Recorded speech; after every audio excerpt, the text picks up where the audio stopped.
అందరికి hi, welcome to uncle kitchen zone 2024. నేను మీ అంజద్. ఈరోజు అయితే మనము మామిడికైతే ఒక స్వీట్ అయితే చేసుకున్నామండి. చాలా టేస్టీగా ఉంటుంది. మీరు ఎప్పుడు కేసరి ఒకలా చేసింటారు కదా, ఈసారి అయితే పండు మామిడికాయలు వేసి కేసరి చేసి చూడండి, చాలా టేస్ట్గా ఉంటుంది. ఈరోజు మన రెసిపీ అయితే ఇదే. టేస్ట్ మాత్రం చాలా బాగుంటుందండి, చేయడం కూడా చాలా ఈజీ. ఇంకెందుకు కలిసి వచ్చేది మన రెసిపీలోకి.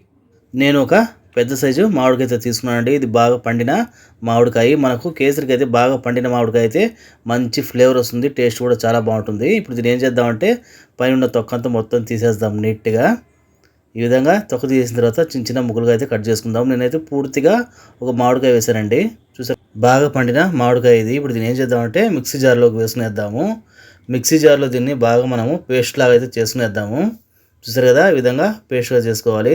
మన కలర్ చూడండి ఎంత బాగా వచ్చిందో మనం మిక్సీ పెట్టడం వల్ల. ఇప్పుడు ఇది పక్కన అయితే పెట్టేద్దాం. ఇప్పుడు స్టవ్ మీద ఒక ప్యాన్ పెట్టేసి ఆ ప్యాన్లో ఈ కొలతతో ఒక కప్పు రవ్వ అయితే తీసుకున్నామండి. మన బొంబాయి రవ్వ, ఉప్మా రవ్వ అంటాం కదా, ఆ రవ్వనే ఒక్క 5 నిమిషాలు స్టవ్ని మొత్తం మనం సిమ్లో పెట్టేసి రవ్వను ఫ్రై చేసుకోవాలి. మొత్తం సిమ్లో పెట్టాలండి, అలాగని మనం రవ్వను మార్చకూడదు. ఫ్రై అనేసి సిమ్లో పెట్టేసి ఒక 5 నిమిషాలు లేదా 4 నిమిషాలు ఫ్రై చేసుకోవాలి. ఇలా చేయడం వల్ల ఏమంటే మనకు రవ్వ అనేది బాగా కేసరి చేసినప్పుడు విడుగుతుంది. ఇప్పుడు ఒక కడాయి పెట్టేసి ఆ కడాయిలో ఒక స్పూను నెయ్యి అయితే వేసానండి. నెయ్యి మనకు వేడైన తర్వాత ఒక 5 నుంచి 10 జీడిపప్పు ముక్కల్ని వేసి ఒక్క 2 సెకండ్లు అలాగా ఫ్రై చేసుకున్నాను.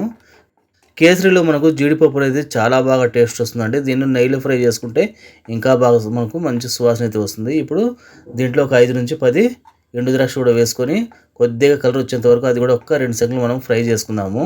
స్టవ్ అయితే నేను పూర్తిగా సిమ్లో పెట్టేస్తాను. ఇప్పుడు మనకు జీడిపప్పుతో కలర్ వచ్చేస్తుంది. ఇప్పుడు దీన్ని పక్కన ఒక ప్లేట్లో తీసి చల్లడానికి పక్కన పెట్టేద్దాము. ఇప్పుడు అదే ప్యాన్లో మనము ఏ కప్పుతో రవ్వ వేసుకున్నామో ఆ కప్పుతో 2 కప్పుల నీళ్ళు అయితే పోసుకోవాలండి. 2 కప్పులు సరిపోతుంది మనకు, ఎందుకంటే మనం కప్పు రవ్వ వేసాం కదా. ఇప్పుడు నీళ్ళు మనకు బాగా ఉడికిన తర్వాత మనం ఫ్రై చేసి పెట్టుకున్న రవ్వ ఉంది కదా, ఆ రవ్వ వేసేయాలి. వెంటనే వేసిన తర్వాత మనం కలపాలండి, లేదంటే మనకు గడ్డలు కట్టేస్తుంది. ఆ విధంగా కాకుండా స్టవ్ని ఇప్పుడు కూడా నేను లో ఫ్లేమ్లోకి పెట్టేసి రవ్వను బాగా కలుపుకోవాలి మనము. ఎందుకంటే ఒక్క 2 నిమిషాలు మనము రవ్వ నీళ్ళలో బాగా ఉడికించుకోవాలి. స్టవ్ అయితే నేను మీడియం ఫ్లేమ్లో పెట్టాను. మనం మిక్సీ పట్టుకున్న మామిడి పండు గుజ్జు ఉంది కదా, అది అయితే వేసేయాలండి. ఒక కప్పు అయితే వేసేయాలి. కరెక్ట్గా నాకు ఒక మామిడి పండు ఒక కప్పుకి అయితే వచ్చిందని గుజ్జు. మనము మామిడి పండు గుజ్జు వేసిన తర్వాత రవ్వలో మొత్తం బాగా మనకు రవ్వలో మిక్స్ అయ్యేలాగా మనం కలుపుకోవాలండి. స్టవ్ అయితే నేను పూర్తిగా సిమ్లో పెట్టేశాను. మళ్ళీ ఒక స్పూను నెయ్యి అయితే వేసానండి. మొత్తము 2 స్పూన్ల నెయ్యి అయితే వేసాను. నెయ్యి అనేది మనము కొంచెం తక్కువగానే వేసుకోవాలండి, ఎందుకంటే మనము కేసరిలో మామిడి పండు వేసాం కదా, అది మనకు ఫ్లేవర్ అనేది మామిడి పండు ఫ్లేవర్ ఎక్కువ వస్తే మనకు కేసరి అనేది చాలా బాగుంటుంది, టేస్ట్ కూడా బాగుంటుంది. మనం నెయ్యి ఎక్కువ వేయడం వల్ల మనకు మ్యాంగో ఫ్లేవర్ అనేది మనకు ఎక్కువ రాదండి, ఎక్కువగా మనకు నెయ్యి వాసన వస్తుంది. అలా కాదు కదా, మనము ప్లెయిన్ కేసరి అయితే దాంట్లో కావాల్సినంత నెయ్యి వేసుకోవచ్చు, టేస్ట్ కూడా బాగుంటుంది. ఇప్పుడు మనం మ్యాంగో దీంట్లో వేసాం కాబట్టి మనకు మ్యాంగో ఫ్లేవర్ రావాలంటే నెయ్యి అనేది చాలా తక్కువగా వేసుకోవాలి. ఇప్పుడు దీంట్లో ఒక కప్పు పంచదార అయితే వేసుకున్నానండి. ఒక కప్పు కన్నా కొంచెం తక్కువ వేసుకున్నాను, మీరు కాబట్టి ఒక కప్పు వేసుకోవచ్చు.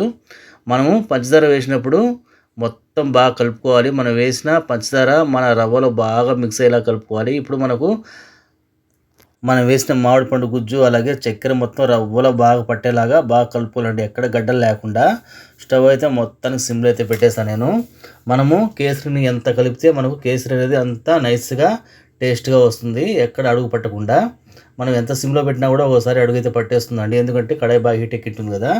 ఈ విధంగా కలుపుతూ ఉండాలి. ఇప్పుడు నేను 2 ఇలాచీని అయితే బాగా మెత్తగా దంచుకుని వేసుకున్నానండి. ఇలాచీ కూడా మనకు కేసరిలో బాగా మొత్తం బాగా మిక్స్ అయ్యేలా కలుపుకుంటూ ఉండాలి. ఈ విధంగా సెకండ్కి ఒకసారి మనము కలుపుతూనే ఉండాలండి కేసరి.